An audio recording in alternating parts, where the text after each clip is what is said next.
A wave of unprecedented tension has swept across Russia. Protests are breaking out in different regions over the drawn-out special military operation and the general decline in people's living conditions.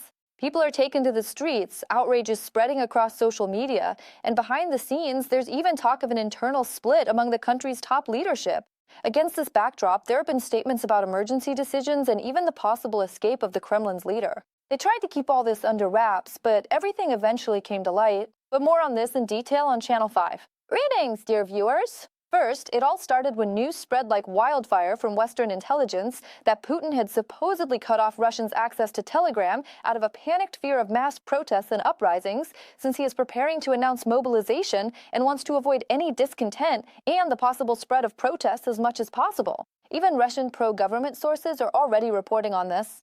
This is indirectly confirmed by an article in the New York Times, which, among other things, states that Putin is preparing to fight for another 2 years for the Donetsk region, but contract soldiers are no longer providing the number of expendable troops needed for this. And as the Kremlin prepares to expand mobilization measures due to the shortage of contract soldiers, controlling the information environment becomes a key element of the regime's preventative security. For Russia, Telegram is not just a messenger, it's essentially the main platform for informal communication that isn't controlled by the authorities, a channel for information leaks, and a tool for horizontal coordination.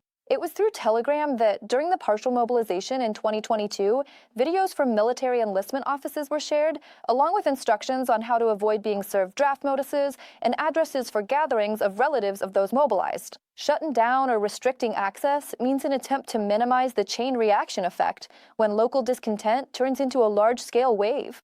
And under the current circumstances, mobilization in Russia overlaps with war fatigue, economic pressure from sanctions, rising prices, and hidden discontent in regions that have already suffered the greatest losses. The contract-based model that the Kremlin has relied on for the past 2 years allowed them to maintain the illusion of voluntary participation in the war. But if the pool of volunteers runs dry and the war demands a new wave of personnel, this means a shift to less popular methods of recruitment. At the same time, troubling news is coming straight from the Kremlin for the Russians, as the Russian dictator Putin hasn't appeared in public for several weeks now. His last live appearance was back at the beginning of February at the opening of the Year of Unity. Since then, the Kremlin's press service has been feeding the audience pre-recorded meetings. But this time, the fake was exposed by the biological rhythms of a houseplant and the nail color of Russia's deputy prime minister.